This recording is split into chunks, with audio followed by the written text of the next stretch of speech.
Bendiciones, bendiciones totales.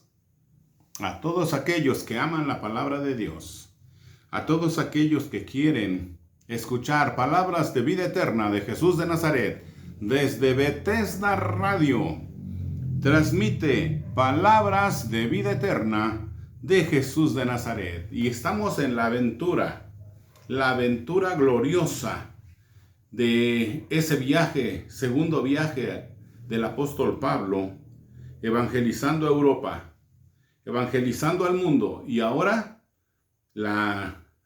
queremos hacer una síntesis de lo que vimos en la entrega anterior. Hubo muchas cosas que se quedaron así como íbamos muy a prisa. 1 hora en realidad para esta consideración. Es tremendo en 1 hora a simplificar todo. Pero con la bendición del Señor queremos dejar palabra viva, palabra que transmita fe y consuelo de las Escrituras para todos nuestros oyentes. Bethesda Radio, que transmite palabras de vida eterna de Jesús de Nazaret, nuestro Rey y Señor. Estamos en el capítulo 17 del libro de Hechos.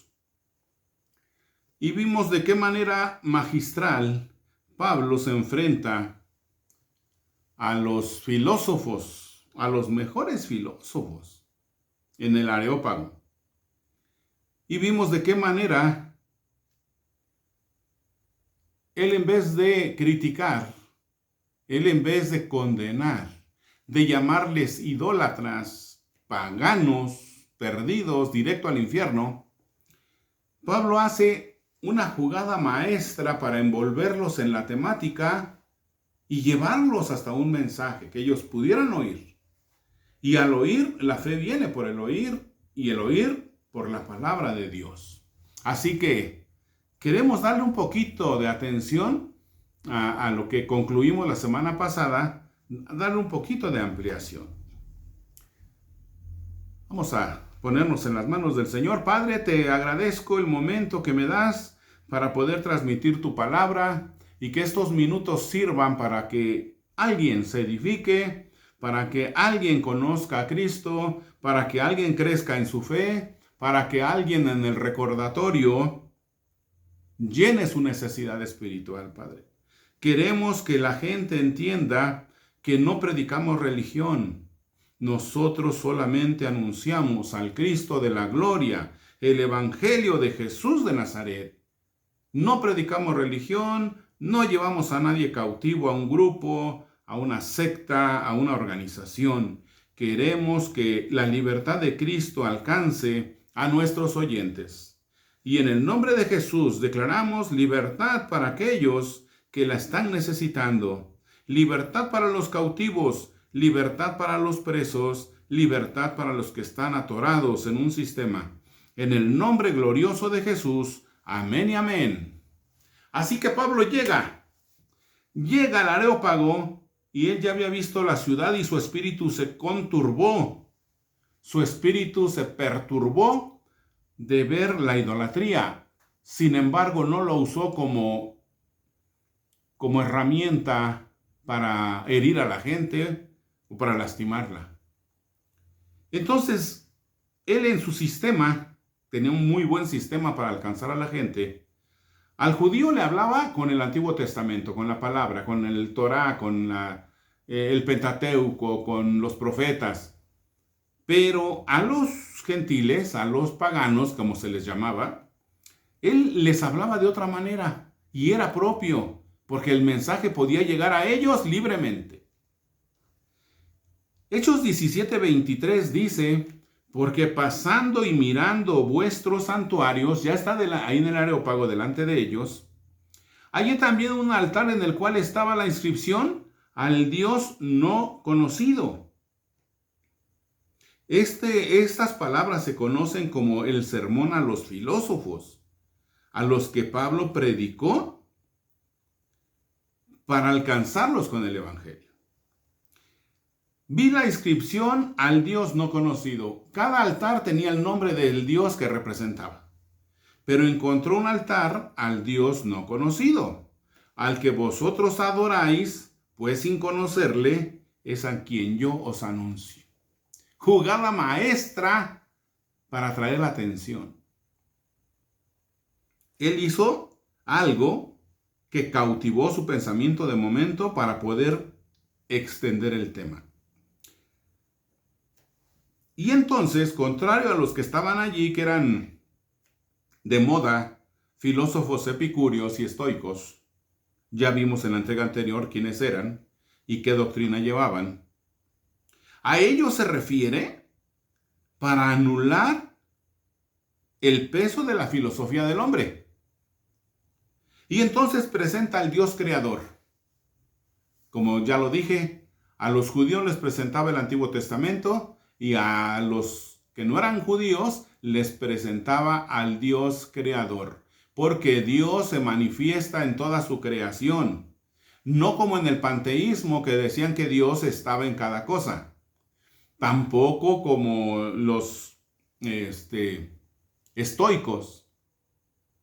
Tampoco como los epicúreos, que ellos pensaban que Dios estaba tan alejado de la humanidad que no le interesaba nada. Aquí Pablo presenta magistralmente la enseñanza. Dice: el Dios que hizo el mundo y todas las cosas que en él hay, siendo Señor del cielo y de la tierra, no habita en templos hechos por manos humanas. Vimos la referencia cuando Salomón hablaba del templo que estaba haciendo, pero que él sabía que ese no podía contener la gloria de Dios.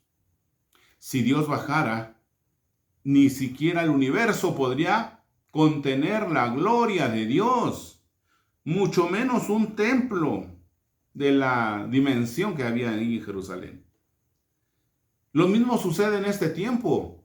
Dios no habita en templos hechos por manos humanas. Jesús no construyó templos, Pablo no construyó templos, ninguno de los apóstoles construyó templos. Porque ellos estaban del entendido que nosotros somos el templo del Dios viviente. Nosotros somos ladrillos, piedras vivas de ese templo. Dice que si no vive en templos hechos de manos humanas, tampoco es honrado por manos de hombres, como si necesitase de algo, pues Él es quien da a todos vida y aliento y todas las cosas.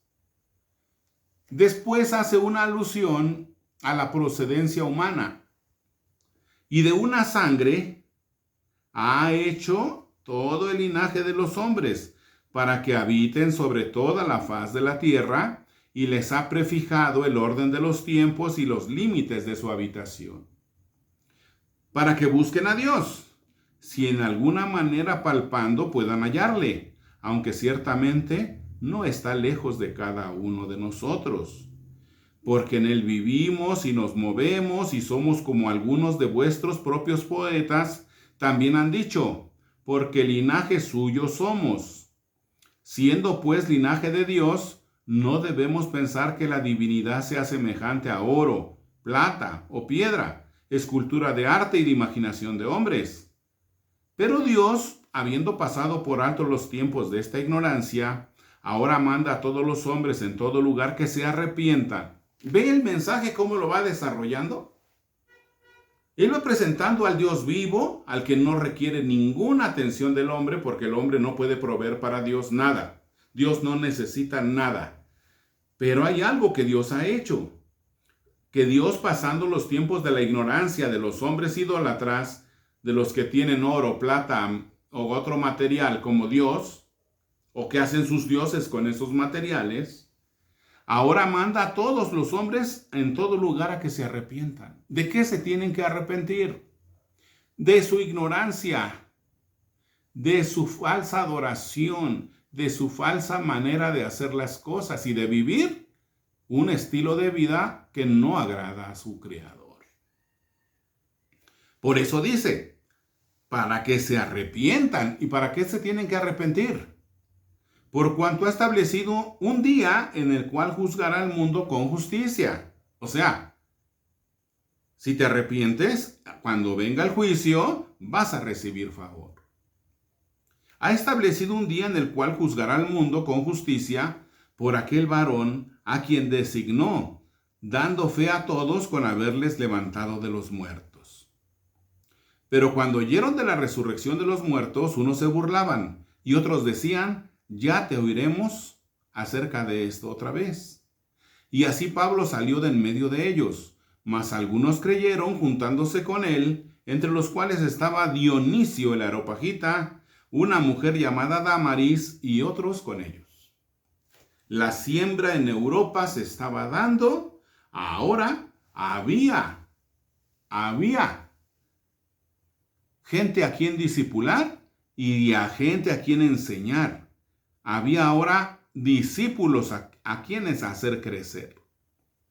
Algo interesante aquí es que cuando Pablo hace alusión, y quiero dejarlo claro, cuando Pablo hace alusión al Dios desconocido, está hablando de la práctica que yo se los comenté brevemente la vez anterior. Él ve muchos altares de dioses allí en Atenas. Ve muchos altares, pero ve una inscripción que dice al Dios desconocido o no conocido. Al Dios no conocido. Ese Dios no conocido, dice, es al que yo les anuncio. Bueno, había muchos altares de dioses desconocidos en Atenas, no era uno solo. Según las referencias arqueológicas, había muchos altares a dioses desconocidos. Pablo vio uno, pero no era el único. Porque hacía unos 600 años antes de que Pablo llegara allí, en una pandemia, es una referencia histórica y mitológica también, una peste terrible que no se podía detener de ninguna manera. Entonces se cuenta que un poeta de Creta, Epiménides, propuso el plan que soltaran desde el Areópago, que era la cúspide del cerro, soltaran un rebaño de ovejas blancas y negras, y donde se acostara cada una de esas ovejas se sacrificara al Dios más cercano, al altar más cercano. Y si no había ningún altar cerca, a esa oveja se le sacrificaría allí a un Dios desconocido. Esa era la práctica para ellos. De esta situación entonces Pablo parte para poder alcanzarlos con su sermón.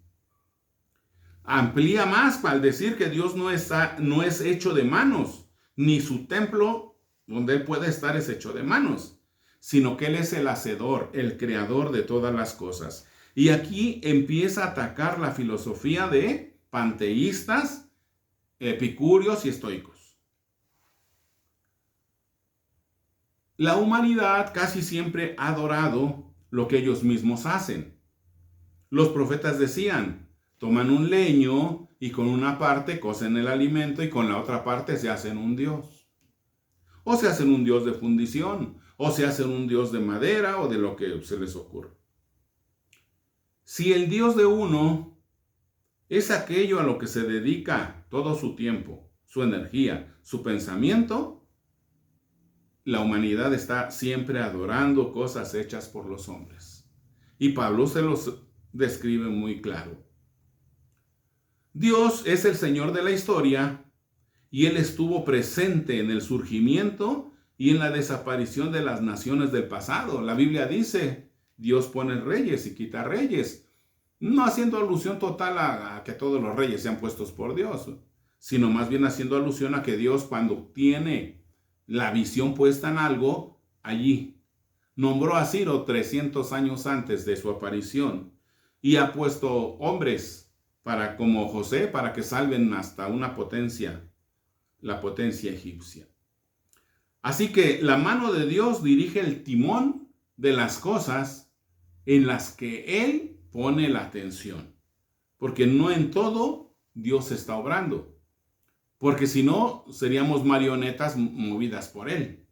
No habría el albedrío ni la decisión de cada quien. Más bien Dios si tiene que meter la mano, la mete, como para librar a Israel en ocasiones, como para librar a un individuo en ocasiones. Pero en otras, como por ejemplo los mártires, todos ellos murieron y dicen, ¿y Dios no hizo nada? No metió la mano, porque Dios ya tenía un plan. Y todos actuamos en el plan de Dios. Entonces, es necesario entender esto. Si no lo entiende usted, pida la sabiduría. Dice Santiago que el que le haga falta la sabiduría, que la pida. Entonces, dice Pablo que buscar a Dios a veces tiene que ser hasta como a tientas. Como si fuéramos palpando, dice. Como si fuéramos... Dice el 27, para que busquen a Dios si en alguna manera palpando, como el ciego, puedan hallarle, dice, aunque ciertamente no está lejos de cada uno de nosotros. El Dios creador ha puesto en el corazón del hombre que le anhelen instintivamente, que le busquen, aunque si le buscaran a tientas en la oscuridad o en la ceguera, así le podríamos encontrar. Sin embargo, dice que los días de tientas y de ignorancia ya pasaron. Porque ahora tenemos la luz que ilumina las tinieblas. Ahora ya podemos ver con una visión espiritual. Entonces, buscar a Dios aún a tientas tiene que ver con que Él no esté lejos. Él no está lejos. Pero Él se place en que le busquemos. Y si tú le buscas hoy, vas a recibir la respuesta. Y dijo Pablo, ¿por qué? El día de juicio viene pronto, dice. El día de juicio viene pronto. Y entonces, como el día de juicio viene pronto, tenemos que estar atentos para que cuando venga ese día, el que nos juzgue, nos halle en un estado de fe. ¿Hallará fe el Hijo del Hombre cuando vuelva? Entonces, habiendo pasado los tiempos de esta ignorancia, ahora manda a todos los hombres a que se arrepientan, por cuanto ha establecido un día en el cual juzgará al mundo con justicia, por aquel varón a quien designó, dando fe a todos con haberle levantado de entre los muertos. Entonces, podemos notar aquí que le está hablando a un pueblo que tiene idolatría por todos lados. Por todos lados tiene idolatría. Entonces, ese Dios que no es conocido, o el Dios no conocido, es el que Pablo ahora les está predicando. Pareciera, en lo general, que Pablo tuvo menos éxito en Atenas que en ningún otro sitio. Así pareciera. Era típico de los atenienses que lo único que querían era hablar. Querían oír algo novedoso, pero no querían actuar. Es más, no querían llegar a ninguna conclusión, porque la filosofía, al final de cuentas, era eso, redundar en todo sin llegar a nada. Era hablar mucho sin llegar a ninguna conclusión. Porque les atraían las acrobacias mentales, el estímulo del paseo intelectual, pero sin compromiso. Las reacciones fueron diversas, 3 especialmente. Algunos se burlaban.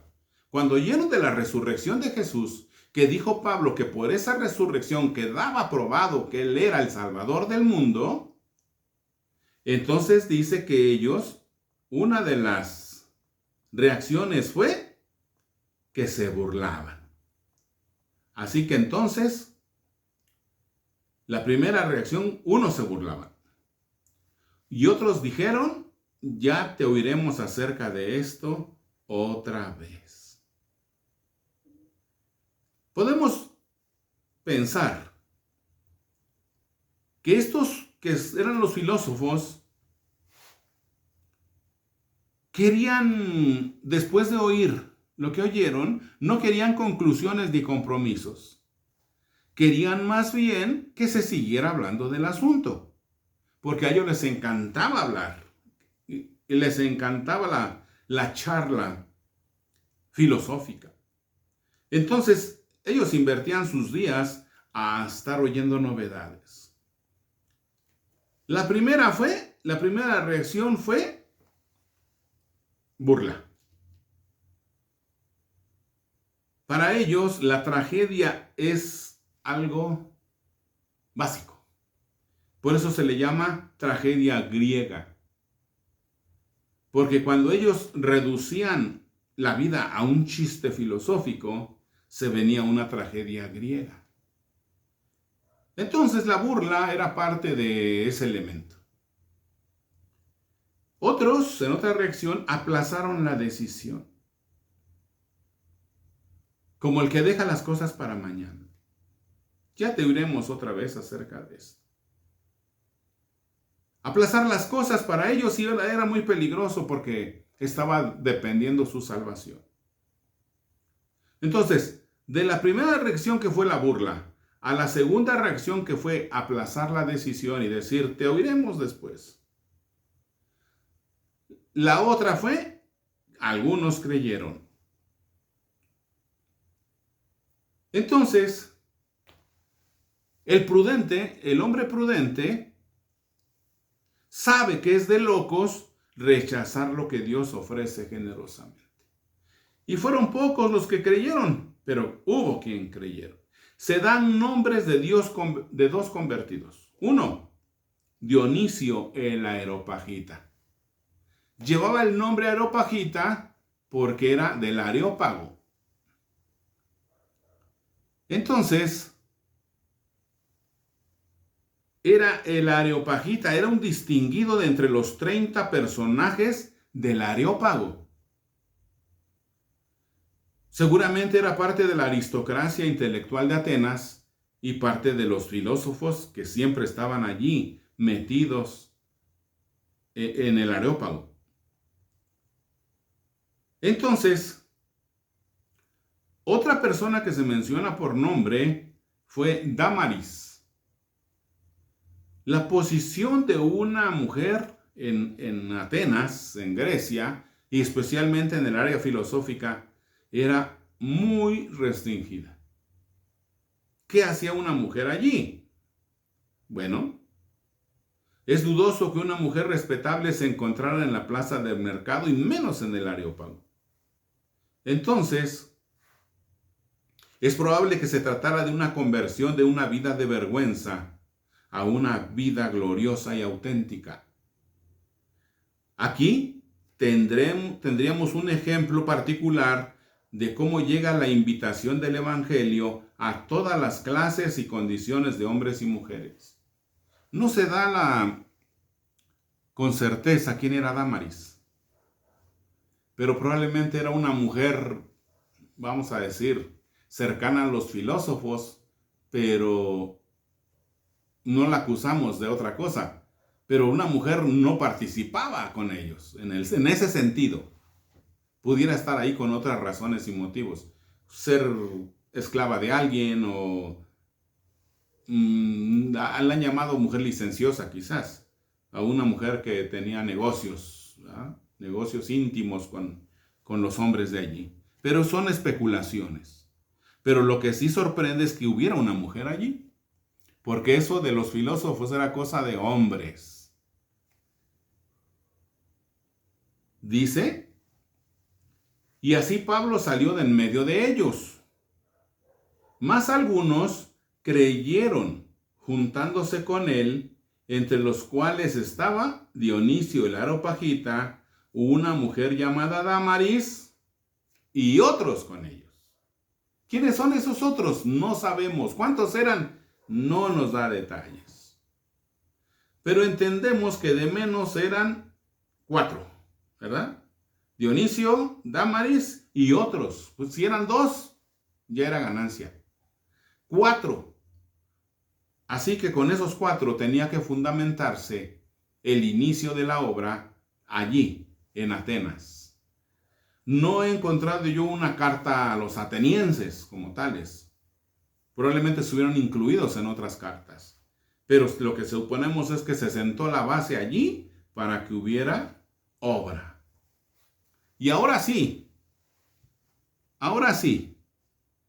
Pablo sale de entre el pueblo areopagita, de ese cerro de Marte, de ese lugar de adoración a los dioses múltiples y hasta el Dios desconocido. Y sale de Atenas, y en el capítulo 18 de Hechos del Espíritu Santo, narrado por los apóstoles, ahora continúa el viaje. Continúa el segundo viaje con Pablo hacia Corinto. La península de Corinto era un lugar especial y específico. Corinto tenía el privilegio de ser una ciudad muy importante en el mundo griego. Allí se llevaban a cabo las Olimpiadas del Istmo en Corinto. Corinto era sede de idolatría también. Corinto tenía mucha gente dedicada a artes mágicas. Corinto tenía adoración pagana y una forma de vida totalmente degenerada. Y entonces Pablo tiene que ir ahora hacia Corinto a predicar. Hechos 18. Tenemos allí como referencia. Hechos 18. Pablo hacia Corinto. Corinto ha sido llamada como la peor de las ciudades conocidas. Una Sodoma moderna, vamos a decirlo así. Una Sodoma pequeña. Y ahí tenía que llegar Pablo a predicar a Cristo. Y en Corinto pasa algo que deja huella en el ministerio de Pablo. Y aquí está tan hermoso cuando vamos recorriendo esta aventura que dice Hechos 18:1.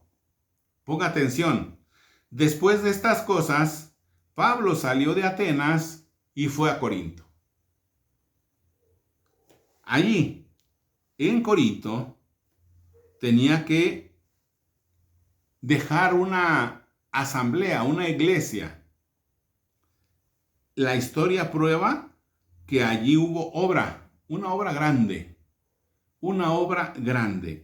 Primera de Corintios 1:2, escribiéndoles a ellos, dice: a la iglesia de Dios que está en Corinto, a los santificados en Cristo Jesús, llamados a ser santos, con todos los que en cualquier lugar invocan el nombre de nuestro Señor Jesucristo, Señor de ellos y nuestro. La segunda carta a los Corintios inicia con algo parecido.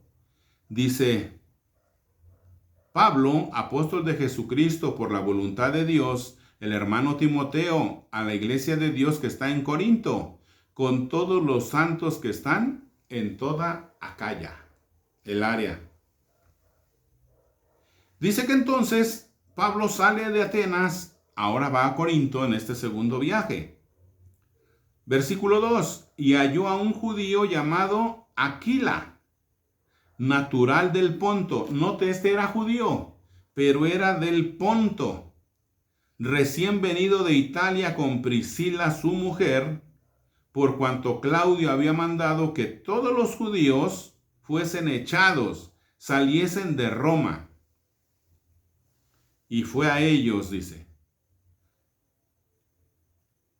Estos, Aquila y Priscila, se llegan a convertir en colaboradores de Pablo. Los menciona por nombre en Romanos 16:3. También en 1 Corintios 16:19 dice que las iglesias de Asia os saludan. Aquila y Priscila con la iglesia que está en su casa os saludan. Os saludan mucho en el Señor. En 2 Timoteo 4:19 él manda saludos, dice: saluda a Prisca, que es Priscila, y Aquila, y a la casa de Onesíforo. Prisca es la contracción del nombre Priscila. Y lo sé bien porque tengo una hija llamada Priscila. Y conozco el nombre Priscila significa ancianita, porque es lo que se le desea a la persona, que llegue a una vejez. Entonces dice que allí Aquila y Priscila se encuentran con Pablo, porque Claudio, el emperador, había mandado que todos los judíos saliesen de Roma, la expulsión de los judíos de Roma. Y entonces dice que fue a ellos, ahí se encontró con ellos en Corinto. Y el detalle aquí está. El detalle aquí está, ¿por qué? Dice allí el escrito, Hechos 18:3. Dice, y como era del mismo oficio,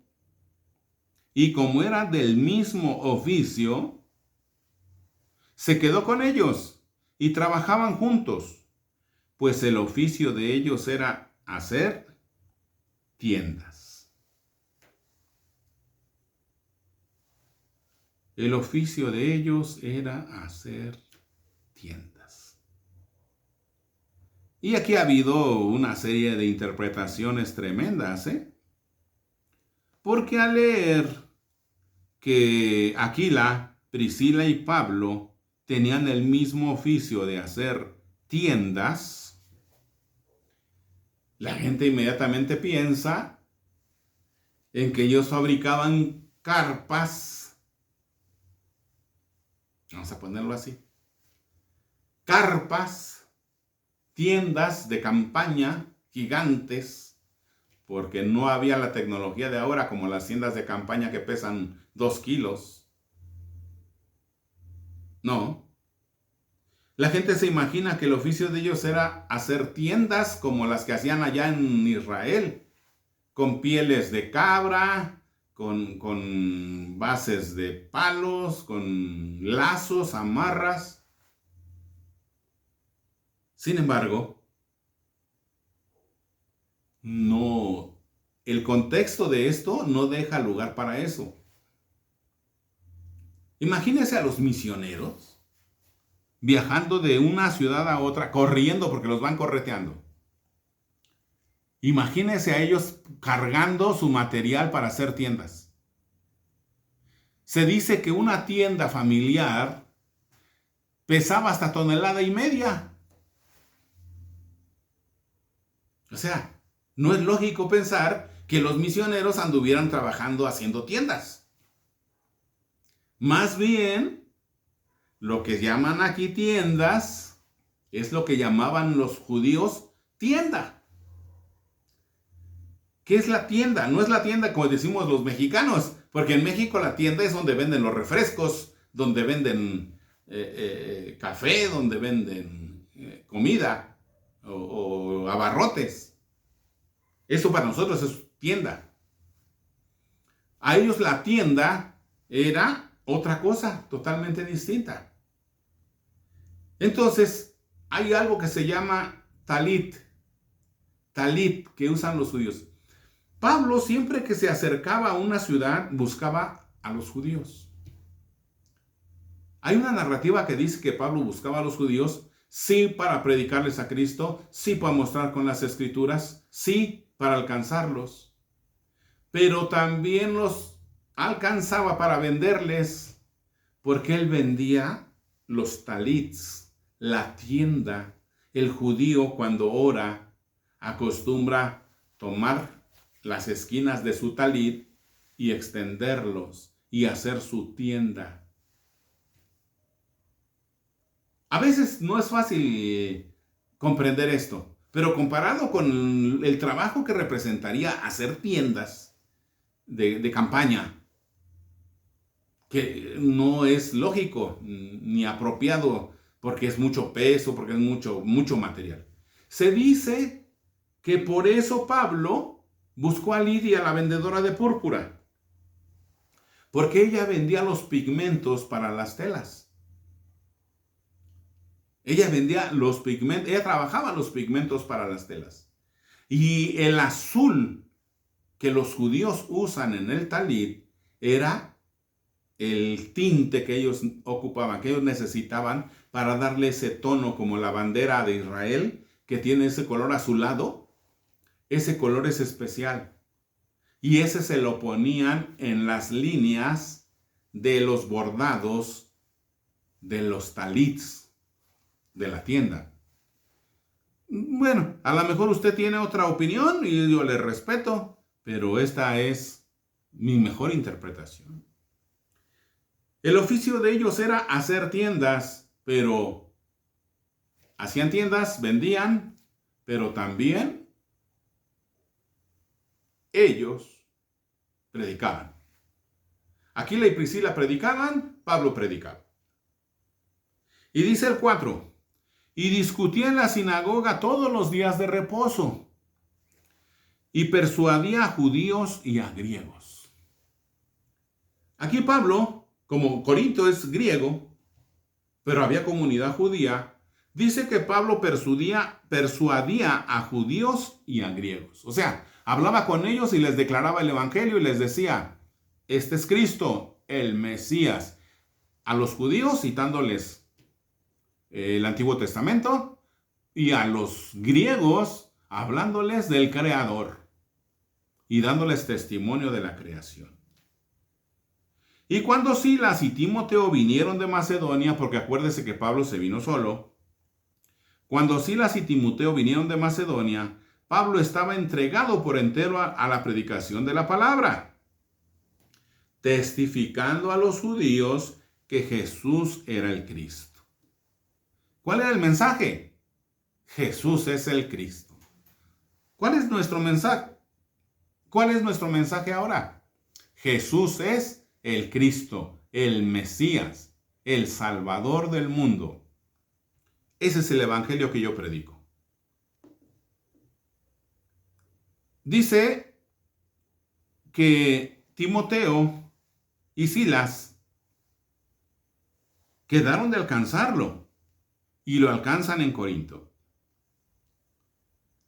Entonces dice que Pablo testificaba, estaba entregado a testificar a los judíos que Jesús era el Cristo. Pero oponiéndose y blasfemando estos, los judíos,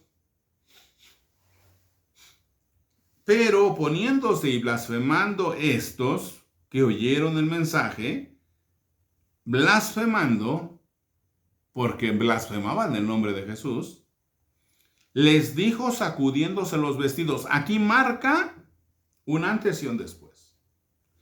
Siempre Pablo andaba buscando a los judíos, siempre.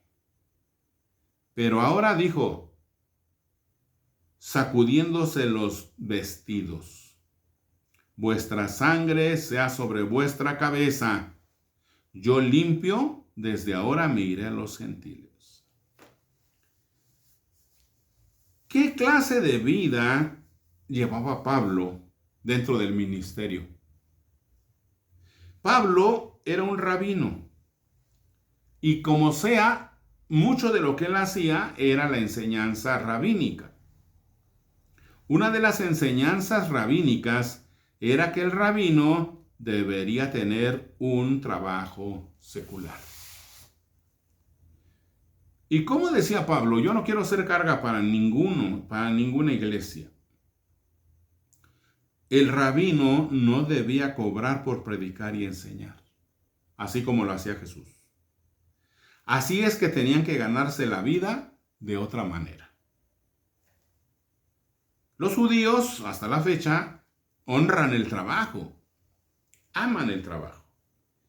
Y decían ellos, el que no le enseña un oficio a su hijo, le hace ladrón. Oficios: panadero, carpintero,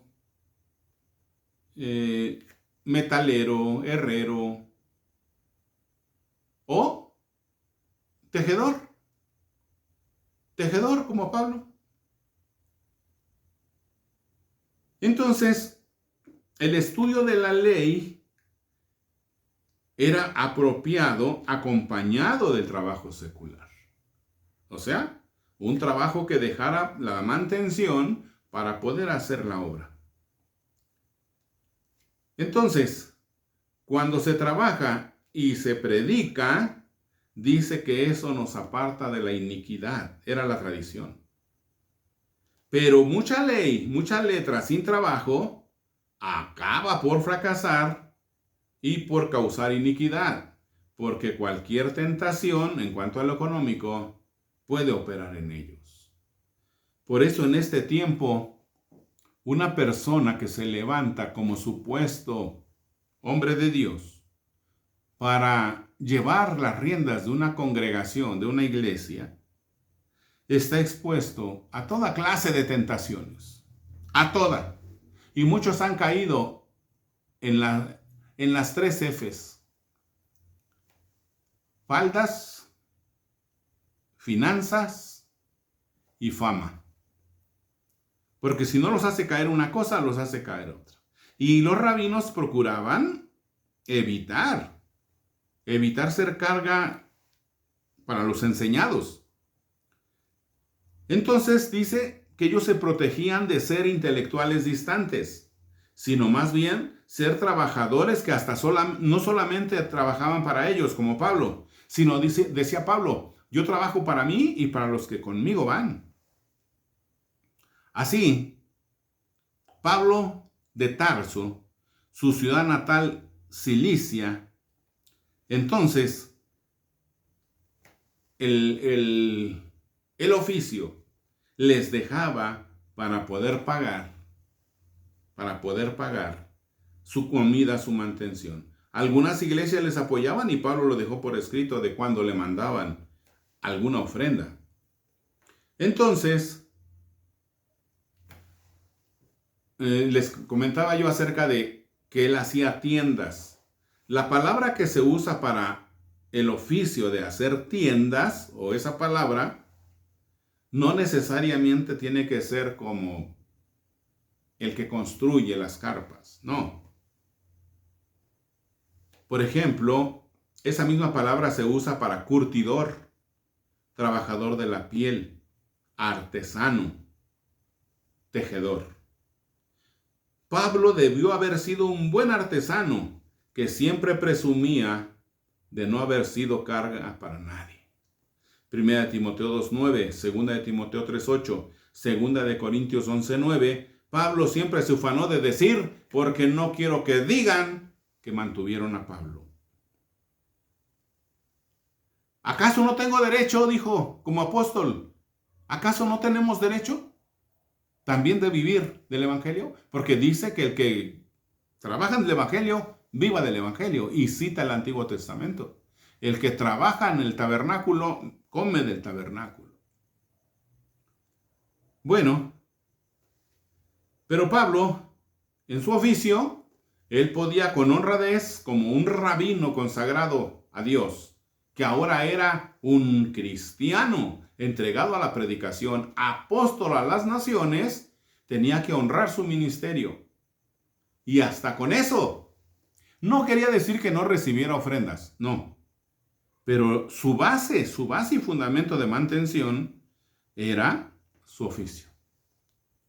No siempre estaba trabajando la obra. Fíjense, Pablo dice que nada más los días de reposo iba a hablar allá a la sinagoga. Aprovechaba oportunidades para hablar con los gentiles en cualquier ocasión.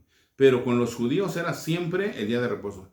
6 días trabajando y un día evangelizando.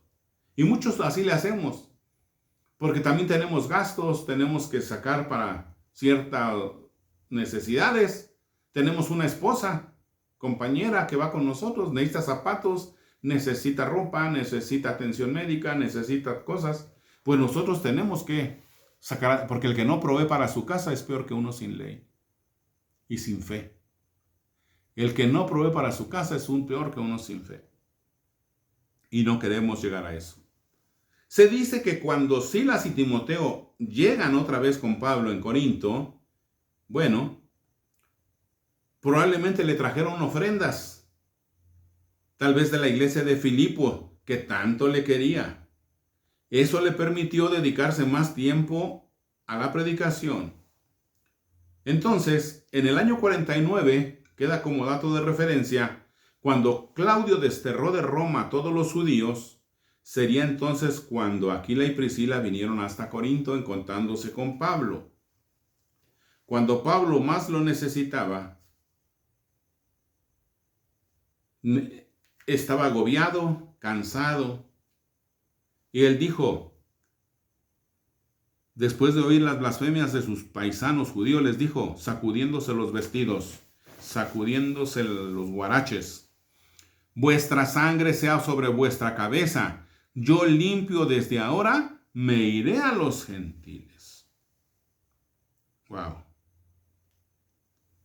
Cuando Pablo dice estas cosas, estaba tomando la decisión total y absoluta de que ya no iba a insistir en buscar a esos perdidos de la casa de Israel, porque estaban blasfemando. Entonces dice, me iré a los gentiles. Pero él dice algo muy propio, limpio de su sangre. Entonces, cuando él dice limpio de su sangre, probablemente esté citando a Ezequiel. Vuestra sangre sea sobre vuestra propia cabeza. A Ezequiel le fue dicho de parte de Dios, si tú ves al malo, al pecador, y no vas y le dices que hay juicio contra él, esa sangre la reclamo de ti. Pero si tú vas y le dices que él está bajo juicio, ahora su sangre queda sobre su cabeza. Y Pablo lo que les estaba diciendo, sacudiéndose los vestidos, dijo, vuestra sangre sea sobre vuestra propia cabeza. Yo limpio desde ahora, me iré a los gentiles. Y saliendo de allí, se fue a casa de uno llamado Justo, temeroso de Dios. Dice, la cual estaba junto a la sinagoga. No se fue tan lejos. Y Crispo, el principal de la sinagoga, creyó en el Señor con toda su casa. Y muchos de los corintios, oyendo, creían y eran bautizados. Wow. Y empiezo a ver cómo Pablo en Corinto empieza a hablar con denuedo. Primero a los judíos les habló, pero ahora estos blasfemando, dijo Pablo, no quiero ya con ustedes, me voy a donde me llamaron. Pablo hasta ese momento se había resistido a la voluntad de Dios, porque Dios lo mandó como apóstol a las naciones. Dios le mandó como apóstol a las naciones. Pero él siempre estaba buscando a los judíos, ahora dijo, ya no más. Entonces dice, saliendo de allí se fue a la casa de uno llamado Justo, temeroso de Dios. Dice, la casa la cual estaba junto a la sinagoga. Ahí los iba a tener juntito, pero ya no iba a insistir. Pero dice que Crispo, el principal de la sinagoga, creyó. Ese hombre que era principal de esa sinagoga, que era su vecina, entonces dice, con toda su casa, y muchos de los corintios oyendo, creían y eran bautizados. La fe viene por el oír, dice, por la palabra de Dios. Crispo fue uno de los que tuvieron el privilegio de que Pablo lo bautizara. Gallo fue el otro. Dijo Pablo, si bauticé a otros, ya no me acuerdo. De repente a nosotros se nos olvida cuánta gente hemos bautizado. A lo mejor nos acordamos por detalles particulares de alguien que fue sumergido en el agua y que pasó algo y nos dejó marcados y nos acordamos por algún detalle. Pero la mayoría ya no nos acordamos de cuántos hemos bautizado. Pablo mismo decía, yo no me dediqué a bautizar porque no me mandaron a bautizar. Yo predico la palabra y que los bautice otro. Y pues estaba en su derecho, claro. No era obligación. Entonces, Lo que queremos dejar ahorita en el énfasis es de qué manera Pablo se limpió de la sangre de aquellos a quien él buscaba. Podemos notar, por ejemplo, que Jesús dijo, al llegar a una casa, digan, tengan paz esta casa. Y si lo reciben, y si reciben la palabra, la paz sea ahí con ellos. Pero si no, sacúdanse el calzado. Y vámonos, y la paz se va con ellos. Pues aquí Pablo estaba haciendo lo mismo. Estaba haciendo lo mismo, así que entonces ya había pasado con Bernabé.